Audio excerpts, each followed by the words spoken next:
সালটা ছিল 1965। ভারতের পার্লামেন্টে তখন ইন্দিরা গান্ধীর কংগ্রেস সরকারের রাজত্ব। এই সময় কিছু সাধু কংগ্রেস সরকারের কাছে গোহত্যা বন্ধের জন্য আবেদন জানায়, কিন্তু সরকার কোনো রকম পদক্ষেপ নেয় না।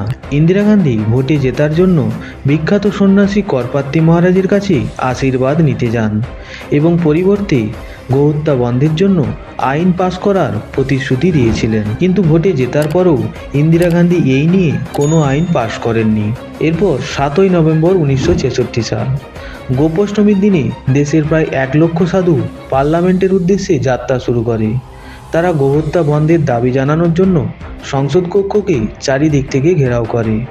এই ভিড় সামলানোর জন্য ইন্দিরা গান্ধী পুলিশকে গুলি চালানোর নির্দেশ দেন। এর ফলে প্রায় 5000 সাধুকে অকালে প্রাণ হারাতে হয়। আর সেদিন করপাত্তি মহারাজ ইন্দিরা গান্ধীকে অভিশাপ দিয়ে বলেন, যেভাবে গোপাষ্টমীর দিনে ইন্দিরা গান্ধীর সরকার সাধুদেরকে হত্যা করেছে, তেমনইভাবে ইন্দিরা গান্ধীকেও গোপাষ্টমীর দিনেই কেউ হত্যা করবে। তারপর 31 অক্টোবর 1984 সাল, নিজ দেহরক্ষীর গুলিতেই ঝাঁঝরা হতে হয়েছিল ইন্দিরা গান্ধীকে। পরপর 30টি গুলিতে বিদ্ধ হন ইন্দিরা গান্ধী। 23টি গুলি দেহ এপার ওপার করে বেরিয়ে যায়। মাটিতে লুটিয়ে পড়েন ইন্দিরা গান্ধী। বন্ধুরা, কাকতালীয়ভাবে সাধুদের যেদিন গুলি করে মারা হয় সেদিনও ছিল গোপাষ্টমী। আবার ইন্দিরা গান্ধী যেদিন দেহরক্ষীর হাতে মারা যান সেদিনও ছিল গোপাষ্টমী।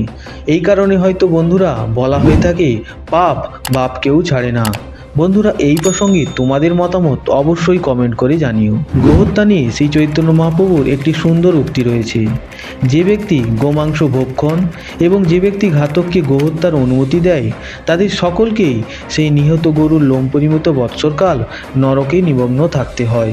অর্থাৎ যারা গোমাংস ভক্ষণ করে এবং গোহত্যার অনুমতি দেয়, তাদের সকলকেই মৃত গরুর দেহে যতগুলো লোম রয়েছে ঠিক তত বছর নরক যন্ত্রণা ভোগ করতে হয়।